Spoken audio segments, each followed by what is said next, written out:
할렐루야. 예, 오늘이 3월 첫 주를 우리가 맞이했습니다. 지난주에 학교에 그 신입생들의 입학식이 있었는데, 코로나 이후에 3년 만에 운동장에서 따스한 햇살을 받으면서 입학식을 하는 모습을 보면서, 이제 우리의 생활이 일상으로 회복이 되었구나, 정상으로 돌아갔다 하는 그런 생각이 들었고, 또 신입생들의 그 입학하는 모습을 보면서 오랜만에 그 수백 명의 학생들이 뭐랄까요, 아주 생기발랄한 그런 모습을 보면서 그 학생들을 보니까 그 뭐랄까요, 젊은 기운을 확 받는 것 같았어요.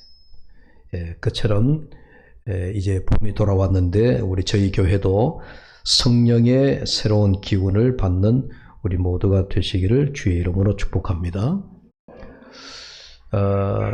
평범한 일상이 우리가 코로나 때문에 이렇게 소중하구나 하는 것을 우리가 깨달았죠. 코로나가 우리에게 가져다 준 많은 불편한 것이 있었지만, 그러나 우리가 유일하게 깨달은 것이 있다면, 우리가 그동안 알지 못하고 지내왔던 평범하고 일상적인 우리의 삶이 이토록 소중한 일인가. 우리의 일상을 잃어버렸다라고 하는 것이 우리 코로나 때 가장 슬픈 일 중에 하나였잖아요. 제가 언젠가 한 말씀을 드렸습니다만, 2015년도에 프랑스의 수도 파리에서 그 이슬람 극단주의자 IS가 테러를 일으켰어요. 파리 시내에서, 호텔에서, 주택가에서 동시다발적으로 테러가 일어나가지고 폭발이 여기저기서 시차에 한 몇 분의 간격을 두고 폭발이 막 일어나가지고 파리 시민들이 공포에 휩싸였습니다. 바깥을 나가지를 못했습니다. 어디에서 또 테러가 일어날지 모르니까 병원에서 폭발이 일어나고, 아파트 단지에서 폭발이 일어나고, 호텔에서 폭발이 일어나고, 우리 주변에서 여기저기에서 동시다발로 테러들에 의한 폭발이 막 일어나니까 파리 시민들이 꼼짝을 못하고 모두가 자기 집에 갇힌 그런 상태가 되었는데, 한 며칠이 지났습니다. 한 60대 젊은 중년 부부가 인터뷰를 하는데, 우리는 오늘 테라스에 나가야 되겠다. 프랑스 말로 주싱 테라스 그렇게만. 제가 프랑스어를 잘 모르니까 오늘 또 나는 테라스에 있다. 그걸 외치면서 테러가 일어난 그 상황에서 가정에 갇혀 있다라고 하는 생각에 아무것도 못하는 일상을 잃어버렸다라고 하는 그 느낌에 더 무서운, 테러보다도 더 무서운 것이 우리가 일상을 잃어버렸다. 그게 막 공포감이 몰려오니까 테러가 일어나더라도 나는 오늘 테라스에 나가야 되겠다. 그러니까 파리 사람들이 테라스에 나간다는 말은, 오늘 우리가 커피숍에 가잖아요. 별 볼 일 없으면서 어디 가요? 커피숍에서 만나자. 커피숍에 가서 뭐 하죠? 커피 맛있어서 드세요? 커피 맛이 있다라고 생각하고 드시는 분들은 정말 커피 매니아들이에요. 근데 커피 먹어보면 여러분 첫 맛이 어때요? 아유, 쓰다. 물론 카페라떼나 이렇게 달싹한 거 넣으면은 달지만, 대부분 아메리카노 커피를 먹으면 첫 맛은 쓰다. 그럼에도 불구하고 우리가 커피숍에 가서 커피를 마시듯이, 이 파리 시민들은 아침에 눈 뜨면 테라스에 나간다 하는 말은, 그 샵에 나가가지고 아침에 모닝커피와 빵 한 개, 그리고 이렇게 그들이 일상생활인 거예요. 이걸 잃어버렸다. 그래서 오늘 테라스에 나가지 않으면 나에게는 내일이 없다. 그 인터뷰 중에 하는 그 파리 그 중년 부인의 말이 굉장히, 우리에게 일상이 참 중요하다. 우리가 일상을 잃어버리면 아무것도 아니다 하는 그런 그 느낌을 이제 받으면서 제가 생각한 건 이런 거예요. 우리의 영적인 삶에도 여러분 아주 평범하고 아주 일상적인 것 같지만 우리의 영적인 일상은 뭘까요? 매일같이 말씀을 묵상하고 매일같이 기도하는, 이게 우리의 일상이 되어야 될 줄로 믿습니다. 여러분 이미 아시겠지만은 2월달이 되면서 1월, 2월 중에 제가 말씀에 대한 얘기를 계속 말씀을 설교를 했고, 그 다음에 말씀과 더불어 이제 우리가 기도를 해야 된다. 그래서 지난주에도 내가 주께 부르짖나이다, 기도에 대한 말씀을 드렸는데요. 여러분, 우리의 영적인 삶에 기도와 말씀은 우리 영적의 두 기둥입니다. 예? 우리가 집을 바치고 있는 기둥이 든든해야 하는 것처럼 우리 영적인 삶에 없어서 안 될 두 기둥, 하나는 말씀이요, 하나는 기도입니다. 이 두 기둥이 든든히 받치고 있어야 우리의 영적인 일상의 삶이 탈없이 돌아가는 거예요. 그래서 오늘 또 기도에 대한 말씀을 우리가 함께 묵상하려고 합니다. 여러분, 지난주에 우리 사라의 몸종 하갈의 그 목마름에 대한 기도 우리가 봤죠.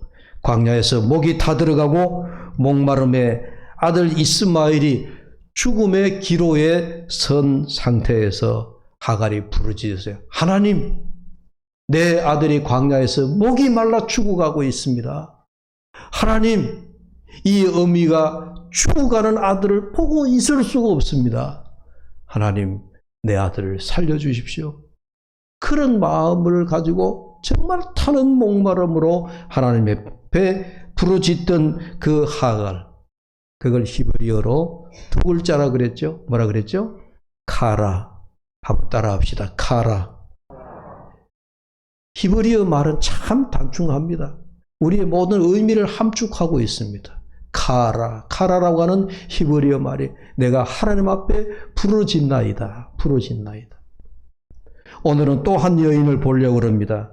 카라 하면서 외치는 한 여인을 보는데, 여러분, 한나라고 하는 여인입니다. 이 한나에게는 그의 남편이 레위지파 출신인 엘가나에게는 그 아내가 두 여인이었습니다. 목사님, 성경에 일부 다쳐지네요. 옛날 고대 시대 때는 그리 했던 것 같습니다. 또 중동 문화가 지금도 일부 다처제의 문화가 아직까지 그들의 문화로 뿌리내리고 있는데, 그 성경에 보면은 일부 일처가 아니고 일부 다처가 여러 곳에 나오죠.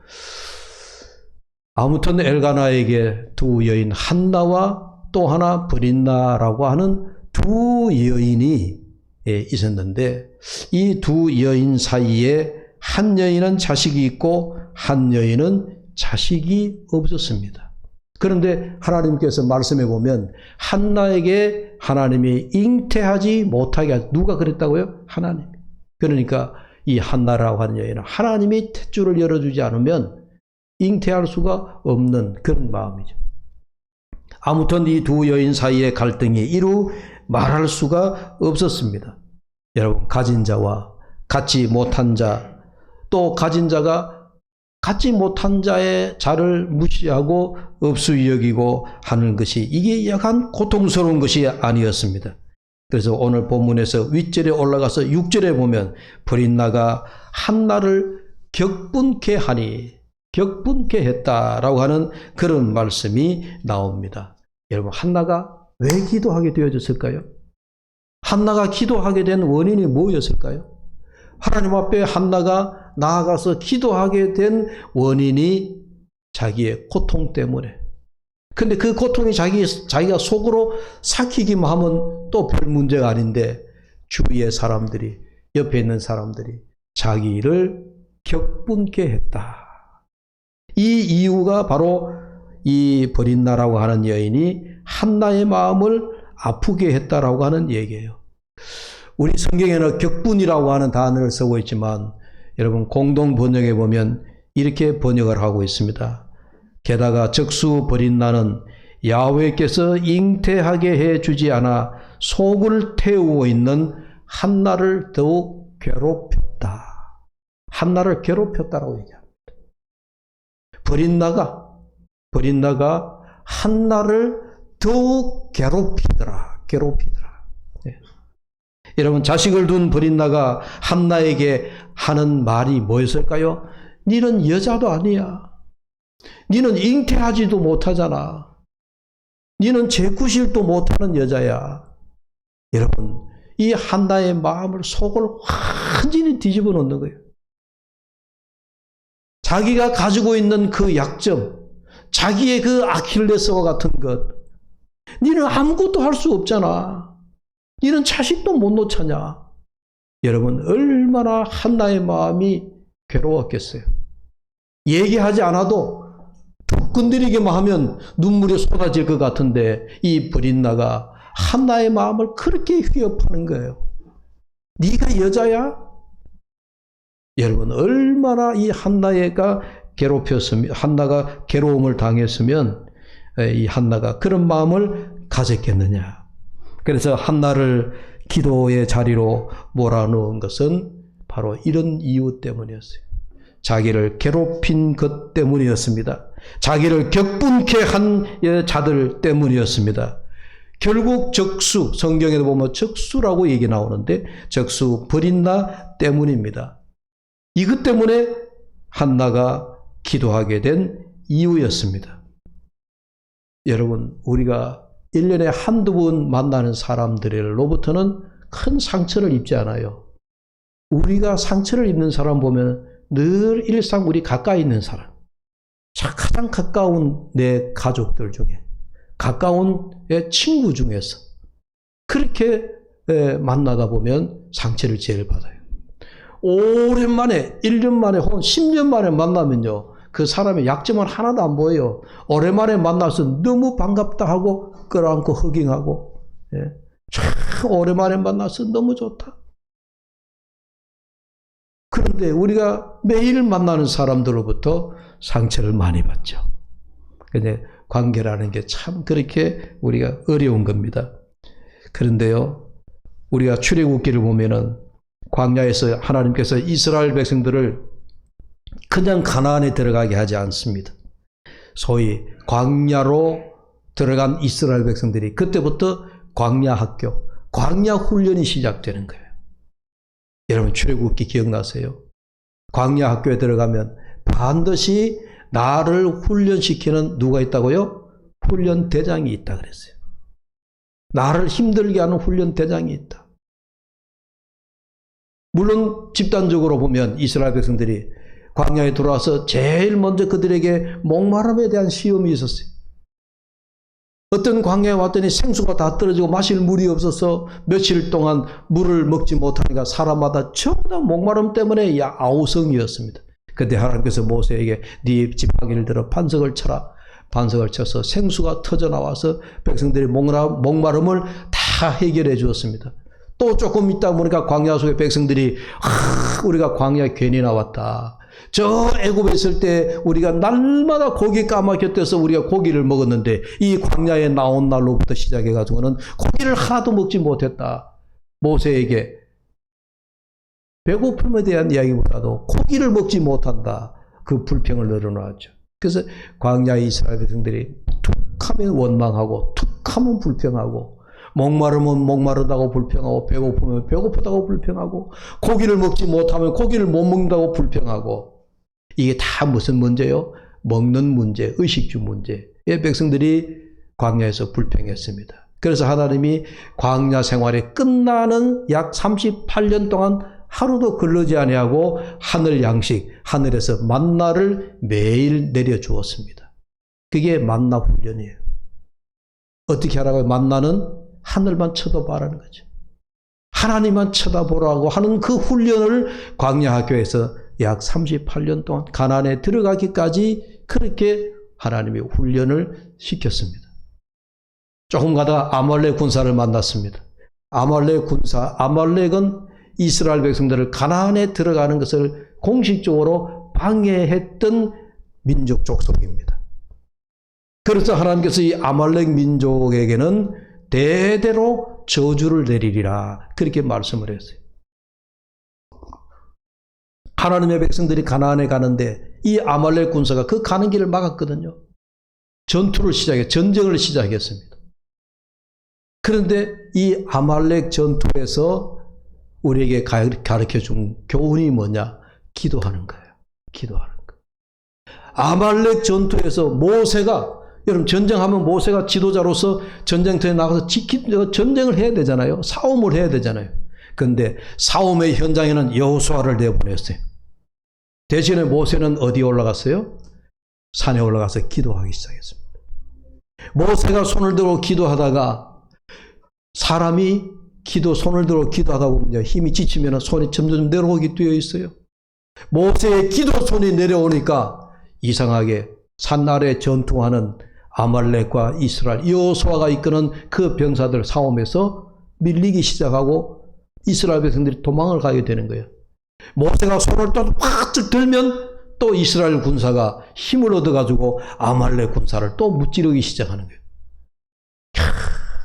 기도 손에 내려오지 않게 하기 위해서 모세 좌우에 아론과 훌이 서가지고 모세 손을 강제적으로 붙들어 당겨 마치 끈으로 묶듯이 그들 두 사람이 좌우에서 모세의 기도 손을 받쳐 들었습니다. 그러자 모세의 손이 다시 내려오지 아니하고 아말렉 전투에서 승리하게 되어졌다. 그 이야기가 광야에서 일어난 싸움의 첫 전투에서, 이게 가나안 전투 얘기가 아니에요. 광야에서 아말렉 군사들과 싸움에서 일어났던 이야기예요. 아말렉 군사 싸워서 이겼다. 그게 중요한 게 아니에요. 뭐예요? 광야에서 모세의 기도의 손, 그 손을 내려오지 않게 하기 위해서 좌우에 아론과 훌이 그 기도 손을 받쳐들고 함께 기도했다 하는 그 이야기. 그래서 이 아말렉 군사들과의 싸움에서 하나님이 광야 백성들에게 가르쳐준 교훈이 기도의 손이에요. 기도의 손. 네. 마태복음 18장 19절과 20절에 보면은 진실로 다시 너희에게 이르노니 너희 중에 두 사람이 땅에서 합심하여 무엇이든지 구하면 하늘에 계신 내 아버지께서 그들을 위하여 이루게 하시리라. 두세 사람이 내 이름으로 모인 곳에는 나도 그들 중에 있느니라. 할렐루야. 네. 주의 이름으로 주님께서도 우리에게 기도를 가르치고 계십니다. 다시 한번 한나를 볼까요? 이 한나의 기도를 보면 그녀는 사람이 그를 괴롭게 하고 사람이 그를 격분케 하니까 그 괴로움을 하나님께 아뢰입니다. 하나님께 아뢰입니다. 사람에게 그 문제를 가지고 가지 않습니다. 오직 하나님께 문제 열쇠가 있는 줄로 알고 나아갑니다. 한나는 사람 때문에 겪는 어려움을 자기의 고통으로, 자기의 어려움으로 하나님 앞에 호소합니다. 이런 본문의 10절과 11절 말씀 다시 한번 더 볼까요? 한나가 하나님 앞에 그의 괴로움을 가지고 나가서 하는 기도입니다. 10절과 11절. 제가 10절을 우리 다 같이 한번 다시 읽어봅시다. 한나가 마음이 괴로워서 여호와께 기도하고 통곡하며 11절 서원하여 이르되 만군의 여호와여 만일 주의 여종의 고통을 돌아보시고 나를 기억하사 주의 여종을 잊지 아니하시고 주의 여종에게 아들을 주시면 내가 그의 평생의 그를 여호와께 드리고 삭도를 그의 머리에 대지 아니하겠나이다. 여러분 이 말씀을요 또 제가 공동 번역으로 다시 한번 읽어보죠. 한나는 괴로운 마음으로 주께 나아가 흐느껴 울면서 기도하였다. 한나가 하나님 앞에 흐느껴 울면서, 참 이 공동 번역이나 이 말씀들을 보면 우리 현대의 말로 이 우리의 마음을 잘 표현하고 있죠. 한나가 하나님 앞에, 여러분 괴로우면 기도하고 하나님 앞에 기도할 때 어떻게 기도해요? 생글생글 웃으며 기도해요? 뭐해요? 고통스러우면? 기도를 안 해보셨는 것 같아요. 내 마음이 참 괴로울 때 하나님 앞에 나가 기도하면요 다른 말 없어요. 그냥 하나님 앞에 울면서 흐느끼는 것밖에 없어요. 예. 그래서 성경이 그렇게 보여요. 흐느껴 울면서 기도하였다. 한나는 서원하며 아뢰었다. 만군의 주님, 주께서 주의 종의 이 비천한 모습을 참으로 불쌍히 보시고 나를 불쌍히 봐달라고 한나가 그렇게 기도하고 있더라는 거예요. 자기의 문제를 사람과 다투려 하지 않았습니다. 자기를 괴롭히는 부인 나에게 이 여자 저 여자 강단에서 욕은 못하니까 그렇게 욕은 안 했겠죠. 싸운다면 어떻게 욕하겠죠? 네 연자를 붙이며 싸울 거 아니에요. 네? 그 한나는 부인 나에게 가서 욕을 하면 대들지 않았더니 자기를 격분케 하고 자기를 괴롭힌 그 적수에게 가지 않았어요. 여호와 앞에 하나님 앞에 그 자기의 문제를 안고 나가서 하나님 흐느껴 울면서 이 종을 불쌍히 여겨 주십시오. 사람과 다투려 하지 아니하고 하나님께 가져가 그 하나님 앞에 성전에 올라가서 내 문제를 하나님 좀 풀어주십시오. 내 문제를 하나님 해결해 주십시오. 그렇게 기도하였다는 그 이야기죠.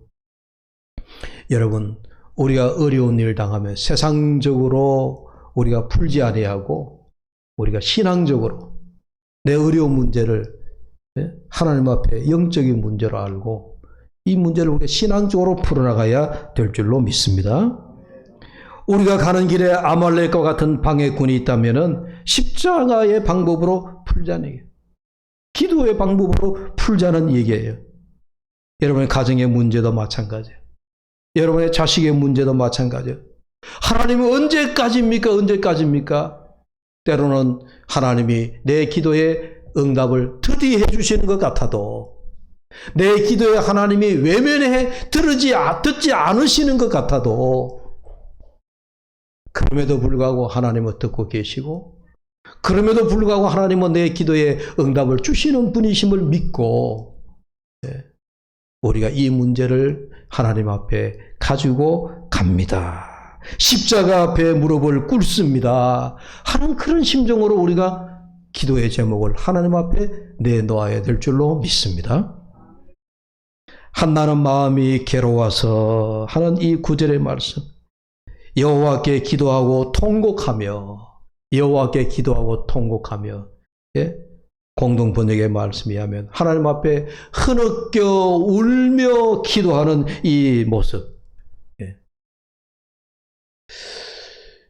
아주 유명한 우리 성자 성 어거스틴 그 어머니가 모니카라고 하는 여인이죠. 이 모니카라고 하는 여인은 그 아들 어거스틴이 젊은 시절에, 그 젊은 시절 다 청소년 시절이에요. 20대 초반에. 또 그리고 오랫동안 어거스틴이 뭐랄까 이교도에 빠져가지고 방황하고 그리고 타락하고 이 어머니 모니카가 어거스틴을 바라볼 때마다 마음이 너무 아픈 거예요. 그래서 매번 성전에 나가서 이 모니카가 하나님 앞에 기도하는 거죠. 이 어거스틴이 회개하고 돌아온 그 이야기 일화는 참 많은데 이 모니카가 한 번은 자기가 다니는 성전에 그 신부에게 찾아가서 신부님, 내 아들 어거스틴이 이렇게 타락하고 돌아오지 않는데 어떻게 하면 좋습니까? 그렇게 그 담당 신부에게 이제 소위 상담을 한 거죠. 상담을 하니까 그 신부가 모니카에게 하는 말이, 자매님, 하나님이 듣고 계시니 끝까지 기도하십시오. 어찌 보면 그 대답이 참 이거 어떡하라는 거예요. 막연하기 짝이었고 신부가 좀 속 시원하게 좀 해결해 주면 좋겠는데 그것도 아니고 끝까지 기도하래요. 그러면서 나온 유명한 말이 있습니다. 눈물로 기도하는 어머니에게 그 자식은 망하지 않는다. 이 모니카가 얼마나 울면서 자식을 위해서 기도했는지 여러분 아십니까? 이 어거스틴이 그래서 한 번은 정말 술에 취해서 집에 돌아오는 길에 집 문 앞에서 어머니가 그 어머니 방에서 눈물로 기도하는 그 어머니의 기도 소리를 듣고 마침내 어거스틴이 하나님께로 돌아왔다는 거예요. 네. 이 어머니에게 그래서 눈물의 기도가 있는 자식은 망하지 않는다 하는 그런 유명한 이 나온 거예요. 여러분, 한나는 문제를 하나님께 가져가기로 결심을 했습니다. 아마 오늘 우리라면은 이런 기도가 나오지 않았겠습니까? 내 아픔을 아시고 내 고통을 아시고 내 눈물을 아시고 내 괴로움을 아시고 내 절망을 아시고 내 무력함을 아시고 내 당황을 아시는 전지하신 하나님, 내 삶에 출구를 내시고 내 문제를 해결하실 수 있고 내 삶의 희망이 되어주시고 불가능을 가능케 하시는 하나님, 나와 더불어 같이 아파해 주시는 자비로우신 여호와, 사랑이신 여호와, 긍휼에 풍성하신 여호와여, 나를 불쌍히 여겨 주십시오. 여러분, 이런 기도가 우리의 기도가 되지 않겠습니까? 지금 우리 중에는 여러분 꼭 이와 같이 정말 출구가 보이지 않는 듯 당황해 하시는 분들도 있을 겁니다. 목회하면서 저는 여러 그런 경우를 많이 봐왔거든요. 정말 출구가 보이지 않는 캄캄한 인생길을 걸어가는 것 같은 그런 교우들을 여러분, 제가 목회 30여 년 동안에 그런 분들을 한두 번 봐왔겠습니까? 물론 하나님의 은혜 가운데 여러분 정말 축복의 통로가 되어서 여러분들의 하는 일이 매사에 만사 형통으로 가는 그런 여러분들의 삶들도 있지만, 때로는 우리 인생길에 정말 앞이 보이지 않는, 출구가 보이지 않는 캄캄한 가운데 헤매는 그런 교우들의 안타까운 그런 사정들도 많이 있더라는 얘기예요. 그런 분들을 볼 때 목사인 저도 하나님 어떻게 해요? 하나님은 어떻게 해요? 하나님이 아무개 집사를 어떻게 해요? 다른 기도가 여러분 잘 나오지 않아요. 하나님 어떻게 해요? 하나님이 길을 내려주세요. 출구를 보여주세요. 네. 한나가 얼마나 기도했을까요? 12절에 보니까 그가 여호와 앞에 오래 기도하는 동안에 하나님 앞에 오래 기도했대요. 이 오래 기도했다라고 하는 이 말씀을 보면서 우리가 기도의 제목을 두고 해결이 될 때까지, 하나님의 응답이 이루어질 때까지 우리가 기도한다라고 하는 의미도 있지만, 이 한나가 하나님 앞에 오래 머물며 기도했다라고 하는 이 말씀을 역으로 생각해 보았어요. 오래 기도한 하나님 앞에, 이 말씀은 우리가 하나님을 떠나지 않아야 된다. 영적으로 우리가 기도하다가 실망하면 에이, 하나님의 기도 듣지 않으신다, 그만 하나님 손을 놔버리는 경우가 있잖아요. 하나님 곁을 떠나버리는 경우가 있잖아요. 낙심하는 경우가 있잖아요. 더 이상 기도하지 않는 경우도 있잖아요.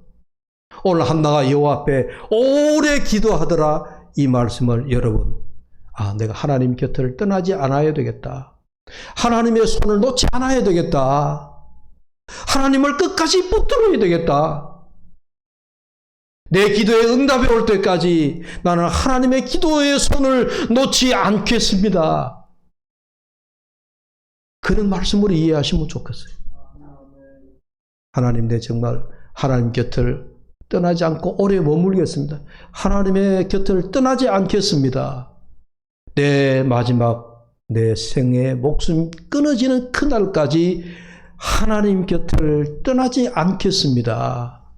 그런 마음으로 우리가 기도해야 될 줄로 믿습니다. 사랑하는 여러분, 이제 결론의 말씀입니다. 한나가 그의 마음이 괴로울 때 성전으로 올라가 기도했습니다. 여러분 인생길에도 브릿나와 같은 훈련 대장을 만났을 때 여러분 어떻게 하시겠습니까? 그 사람과 다투시겠습니까? 사람과 다투며 싸우겠습니까? 아니면 그 어려운 고통, 격분케 하는 일들로 인하여 문제를 안고 하나님 앞으로 갖고 나아가시겠습니까? 답은 우리가 하나님 앞에 갖고 나가야 되는 겁니다. 오늘 여러분들에게 어떤 고통이 여러분들의 마음을 괴롭게 합니까?